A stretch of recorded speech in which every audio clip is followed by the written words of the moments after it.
Aloha, friends and neighbors. Welcome to show 1022.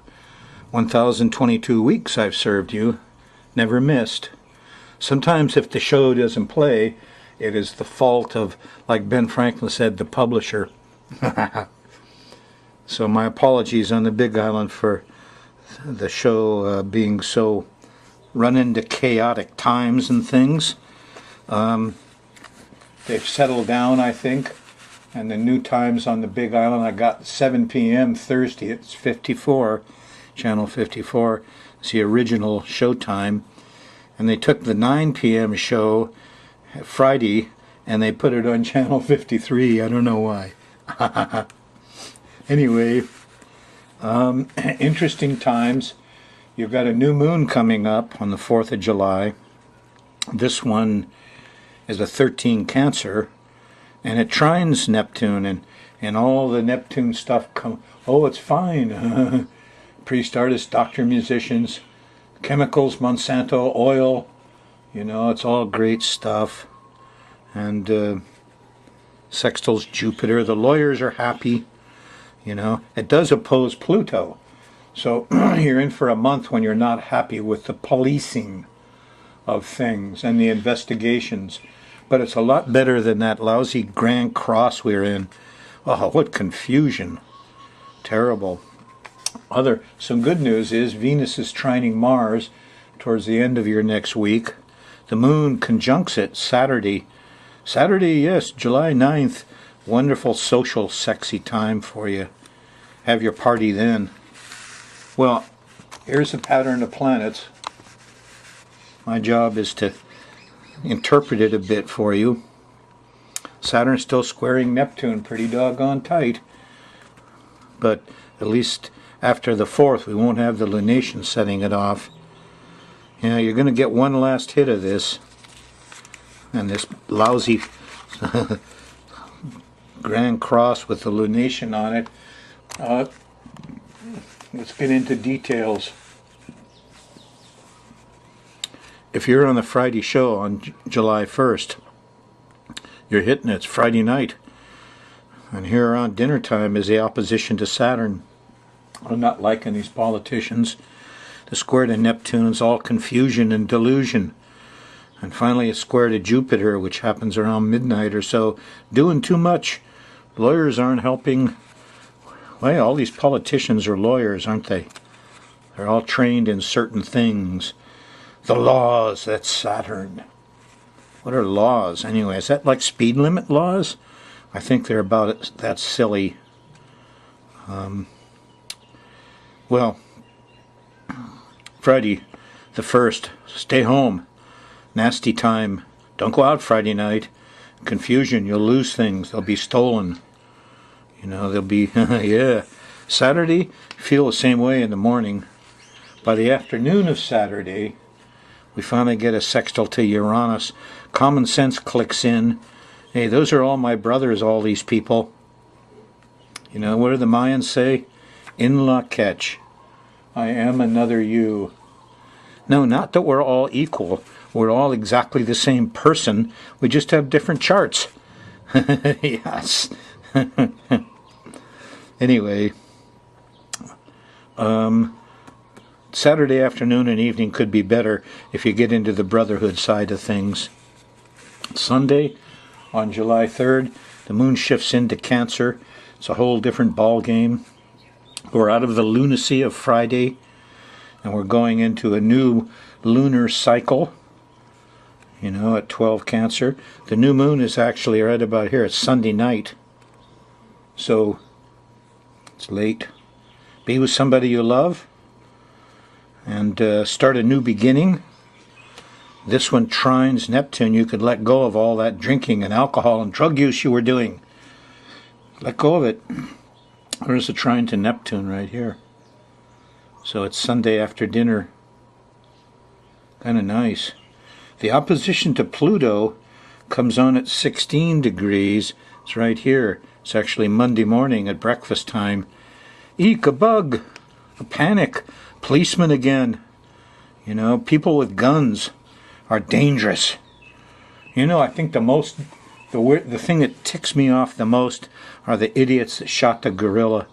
You could have walked down there and the gorilla would have protected the child and handed it over to the mother. Gorillas are wonderful people. But some idiot was afraid and had to shoot, get a gun, shoot. Jeez. Anyway, you're going to have a month of this crap. This is not about controlling guns. As long as the police have those guns, take the guns away from police and outlaw all hand weapons. All handguns should be outlawed, including the police and the FBI and the CIA and James Bond. And then you'll finally get to a resolution. At least you'll stop some of this. Anyway, new beginning. On Monday, the moon's still in Cancer. And 4th of July, it's not really the birthday of the country. It's precessed. I won't get into that right now. But 4th of July is on Monday. And there's some celebration here. There's a square to Uranus. Too much noise. Unusual things are happening. Electrical stuff doesn't work very well late Monday night. But early Monday morning, here's people ticked off at firecrackers.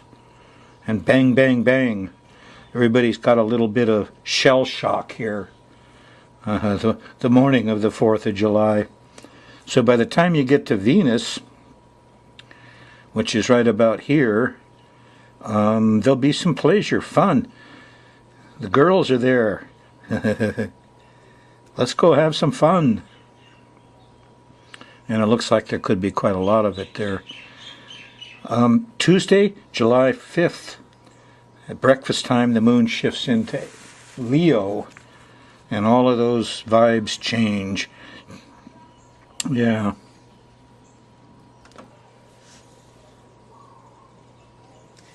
Going slow on Tuesday. I wouldn't be surprised if a lot of folks are hungover or breathe too many fireworks or all that celebration. It's good to slow down. And that's what Tuesday's all about. Wednesday morning on July 6th, here's a nice trine to Saturn, and we're all getting organized after that 4th of July weekend. Look.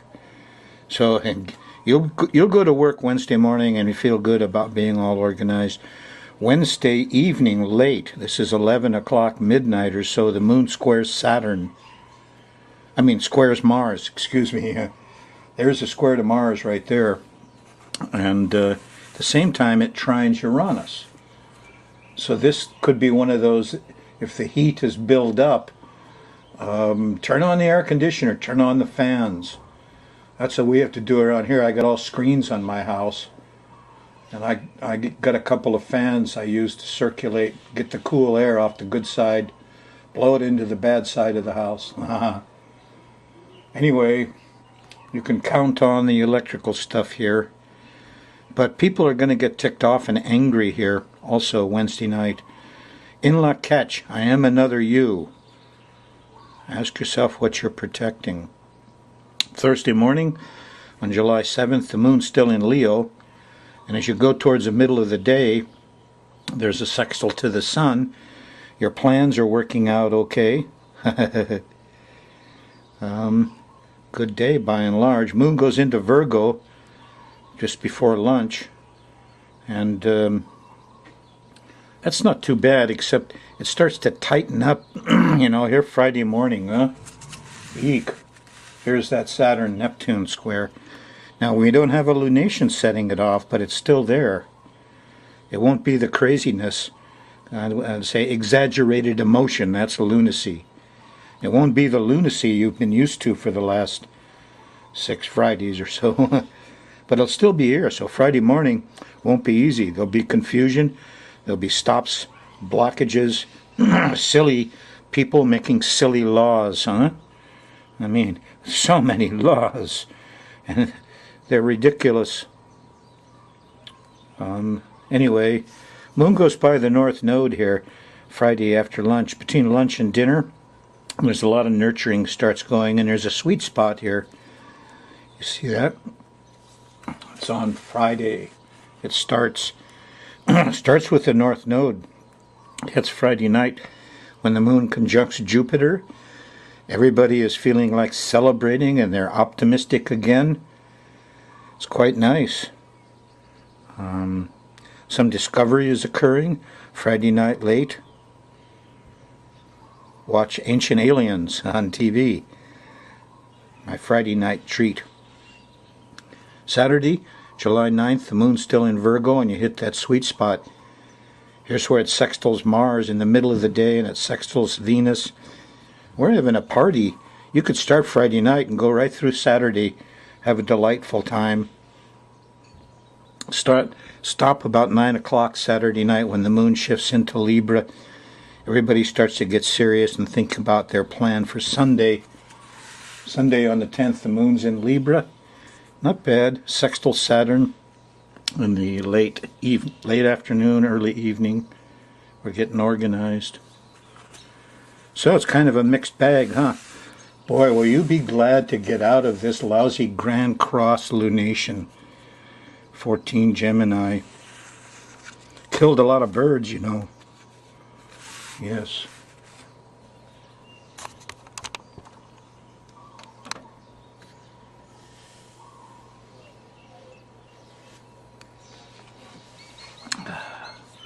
One of my astrology students said, hindsight is easy, isn't it? Well, you learn from hindsight. So here's a little learning thing for you. You remember my concerns for New York basically was because of this full moon, April 21st, 2016.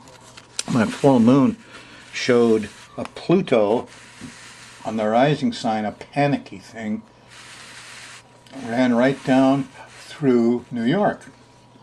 And I said, gee, coupled with what I see in the U.S. chart, this could be difficult. Now, the first time the progressed moon went by and opposed it, we got minor action from friends and enemies. And I didn't expect it was going to get heavy till after the 4th of July, or another 10 days from you or so, when the progressed moon opposes Uranus in the USA government chart. But, you know, I was focused a lot on this Washington, New York area because of that Pluto line. And then, you know, when I saw the Pluto line ran down here, there it is. I didn't think too much of it because I was so focused on the U.S. chart. But here's the sun at the bottom. Here's the father trying to get his baby out of the alligator's mouth. Yeah. And a full moon on the midheaven. Craziness up there. And you know what? Here's Orlando. And one of the biggest mass death shootings we've had. And so this is the same thing I kind of expected up here. Only it's on the line. It's just that, you know, I didn't realize where Orlando was. I've never been there. I didn't realize somebody would want to hit on some of this stuff. But, you know, the tip-off was the full moon lines crossed the Pluto line here. And here is where you got to admit amazing synchronicity. You're horrified by 50 people being shot down with an AR-15. Neptune folks, gay folks, trying to have a good time at a club. But you know, the water was there too. The alligators in the water at Disneyland. What you see, isn't this amazing coincidence? Here's all the gay people trying to have a good time at a club, and here's this family trying to have a good time at the Disney club. And bang, total disaster. Anyway, I wanted to bring this to your attention that the alligator and the nightclub massacre are the same horrifying Pluto stuff. And it was shown by the April 21st full moon. Lots of times these guys wait, you know, a month, 2 months. We've had them go off 3, even sometimes 4 months later when you see a signal of a impending catastrophe. We'll see what comes up in New York, but, you know, this is essentially the result of me not noticing that the full moon lines crossed here and not so much up here. The Pluto line's there. There's stuff going on. We'll see. Goodness. Alligator. The story of this whole thing where the father is fighting the alligator and the lifeguard comes, and it wasn't that big an alligator, you know, but still had time to drown the 2-year-old. And here's one guy, you know, with this shooting, with this AR-15, and you could say, well, he was a small alligator, but what a horrific job he did, huh? Same event, just a little different venue, huh? Disneyland nightclub. Oh boy. Pluto, huh? He always has a certain flavor to him, doesn't he? Guns, policemen, alligators. Eek, an alligator.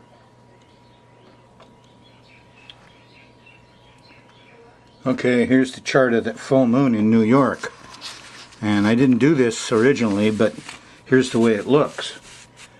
And, you know, when you see this, here's Pluto on the rising sign. People are getting radical. You know, they are. It does trine the nodes and sextile the nodes. And there's some mediating things here that, you know, so if I'd have had time, remember Kublai Khan had 5,000 astrologers, to run down that line till I got to Orlando. Here's the way the full moon chart looks in Orlando, and it enables you, if you had enough astrologers around, to pinpoint the location of this Pluto disaster. Because here's the sun. See, here's the IC in Orlando, 222. Those people in the nightclub thought they were safe at home. That family on the beach in Disneyland thought they were safe at Disneyland. And here's the full moon right up on the top of the chart. You know, there's over-emotional ladies and heavy-duty drama in public. And man, down here. And here's the Pluto on the rising sign. So now you can see why that full moon in Orlando set it off so much, because the angles are here at 222. Now this could be just a little bit different if you go to Disneyland, or I mean, this is the town of Orlando. But there's a full moon right on the angle, and Pluto on the angle, and end of story. What they say, you're going back and reviewing things. Hindsight is great, isn't it? But that's how you learn. That's how you learn. Do you remember I did the great earthquake in San Francisco? Boy, did that shout at you when you use these techniques I'm developing of the ancient Chinese. So it's really worth going back and looking at these things, see how they look. Otherwise, how are you going to know how they look in the future? Huh?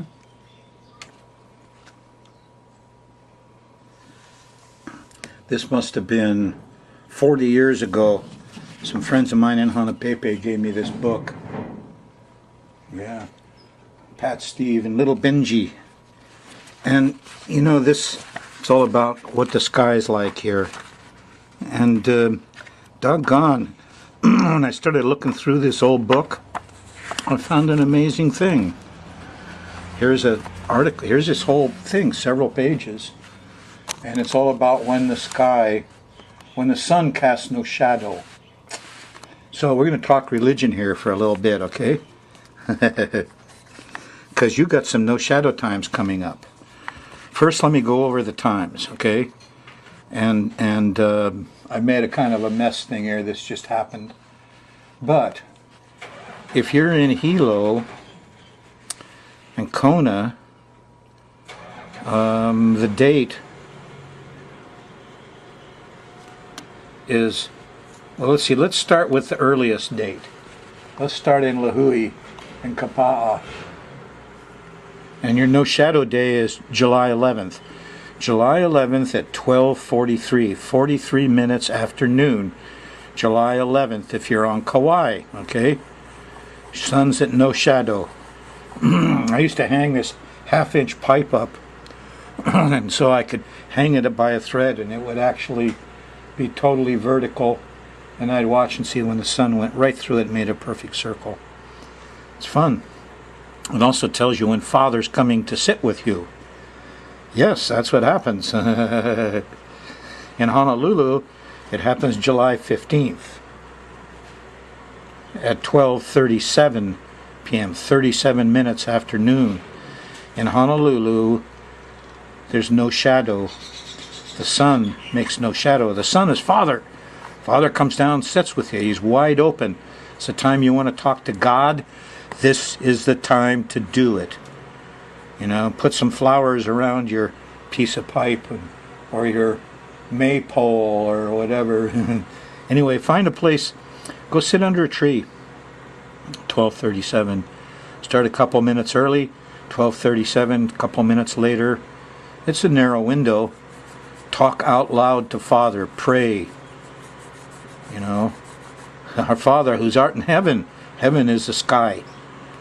They changed it. In Aramaic it was sky. Our Father who is in the sky. Yes. Do the Lord's Prayer. Substitute sky for heaven. Anyway, I'm a little ticked off at what they call religion in our culture in the West. But nevertheless, here's your chance again. July 15th. If you're on Maui and Waialuku, it's the 18th. July 18th at 12:32. There'll be no shadows. Find a place where it's quiet, where you can talk out loud and pray out loud to Father. And you'll be shocked at how close he is. He's sitting next to you. Yeah, finally, here's Hilo and Kona. On the 23rd, it's Hilo, July 23rd. On July 24th, it's in Kona. It's at 12:30 exactly in both places. And these are the times when the sun casts no shadow. Now, this article doesn't tell you what that's all about. And it's, most people don't have a clue. They don't even understand that the sun is the Father and the moon is the mother. And it's very sad. And we've been kind of led down the path, with stuff like this. And here, people write books, the gods of the Mayan, and they look at all these strange creatures. And you're told that all of these traditional people with cultures that are thousands of years old had many gods, and they were all believed in anything, and they were all doing myths and worshiping the devil and etc. And what happens is you get stuff like this, and you're still locked in this. The Pope and his boys, every place they went, if they found a pyramid, they trashed it and they put a cathedral on top. My favorite is the one at Cholula, where you can see El Popo in the background and this big cathedral on top of this mountain, which is in fact a pyramid. Yeah, and Cortez didn't know it was a pyramid. He trashed all the pyramids in Puebla, started building churches on them, but he thought that was just a big mountain, so he went and put a big cross up on, and the lightning came along and burnt the cross down. So he put another big cross up there. Lightning came along and trashed that one, so he built a church. Lightning and thunder trashed the church. But, these institutionalized corporate religions are stubborn. And they just burn more books, trash more pyramids. And there's a cathedral now up on the top of that pyramid. They know it's a pyramid now, but they just took off one little corner to make sure. For you, though, what's happened is you have been misled by 2,000 years of the age of Pisces by people in corporate churches, and they've told you that everything before this was savagery. Many gods were worshipped, and we have one God only. The Jews, the Muslims, the Christians, they all came out of the same core. One God, one God. My goodness. Drives you nuts. Well, they were wrong. All these ancient people knew the sun was the Father, and these other gods they're talking about, they are planets. They do have spirits. they do. But they weren't worshipped like the Father. You got a chance coming up. Try it out. This is really no different. The drug war, you've been fooled about religion, drugs, doctoring, but the drug war was particularly horrendous. Nixon started it 45 years ago. Here's the proof. John Ehrlichman said, "We knew we couldn't make it illegal to be against the war or a black person, but by getting the public to associate the hippies with marijuana and the blacks with heroin, then criminalizing both heavily," that's what they did, "we could disrupt those communities," and they did. And we could arrest their leaders, raid their homes, break up their meetings and vilify them night after night in the evening news. Do we know we were lying about the drugs? Of course we did, John Ehrlichman says of he and Nixon. Good heavens, folks. The evidence is clear. These guys cooked up the drug war. This is no different than Hitler and the Jews, and the other groups he went after. And we just sit around, oh yeah, well, the drug war, they shouldn't have been digging those drugs. Yeah, put him in jail forever, take away all his rights to a career, a family, and everything else, because Nixon trumped it all up. Well, I'm not sure which is worse, the drug war or the religious confusion. Yeah, we spend $51 billion a year on the drug war, and we arrest in the United States 1.5 million, mostly for possession. I just saw a poor man had a few poppy seeds in his pocket and a little marijuana, and he went to jail for 3 years or something down in Singapore or somewhere. I mean, we've exported this. It's all over the world, this craziness we've set up with the drug war. It's costly. What do we do about it? Well, first step is legalize pot. And then we got to legalize opiates. Yeah. Has to be done. Yeah, you want to get angry at something. How come all of these Democrats, the Clintons, how come Hillary and Obama, none of them have stopped this craziness? It must suit them to have black people and hippies in jails. Listen, folks, it's time to end this insanity. Yeah, a lot of countries have already done it very successfully. We need to do it.